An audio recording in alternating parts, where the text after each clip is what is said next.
আসসালামু আলাইকুম everyone, welcome to my শখের ফার্ম। গাইস, আজকে একটু ব্যতিক্রম একটা ব্লগ করতে যাচ্ছি। অলরেডি দেখতেই পাচ্ছেন 3টা জবাই করা কোয়েল আমি ফ্রেশ করতেছি। আসলে এই কোয়েল 3টাকে আমি রান্না করব আর সেটাই আপনাদের মাঝে প্রেজেন্ট করব। সো অলরেডি দেখতেই পাচ্ছেন কড়াইতে আমি তেল ঢেলে দিয়েছি, তেলটা গরম করে নিচ্ছি। সো এখন কোয়েল 3টা একে একে করে সবগুলো দিয়ে ভেজে নিব। কোয়েল 3টাকে ভালো করে ভেজে নেব, জানি টাটকা হয়, প্রচণ্ড পরিমাণ টাটকা হয়, যাতে রান্না করলে স্বাদটা আসলে ভালো হয়।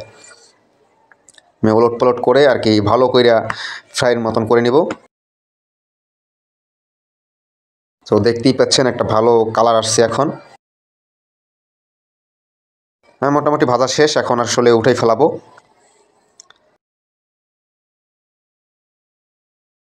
তো দেখতেই পাচ্ছেন আমি এখন একে একে করে উঠাবো।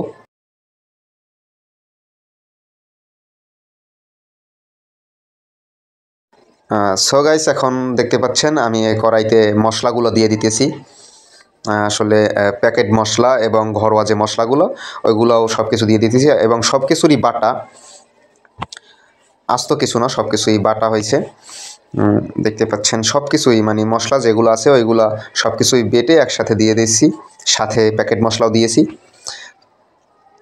ভালো করে এটা কষাবো।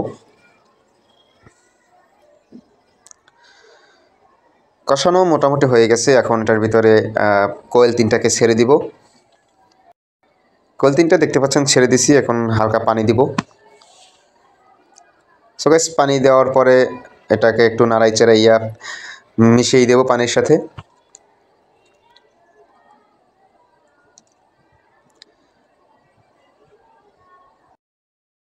এখন ঢাকনা দিয়ে ঢেকে রাখছি, কিছুক্ষণ পরে ঢাকনাটা উঠাবো। সো গাইস, দেখতেই পাচ্ছেন একদম শেষ পর্যায়ে আমাদের কোয়েল রান্না করা শেষ। আর 2-1 মিনিট থাকবে, এরপরে উঠেই ফেলাবো। দেখতে পাচ্ছেন কিন্তু খুব সুন্দর একটা কালার আসছে, এবং আমি আশাবাদী খাইতেও অনেক স্বাদ হবে।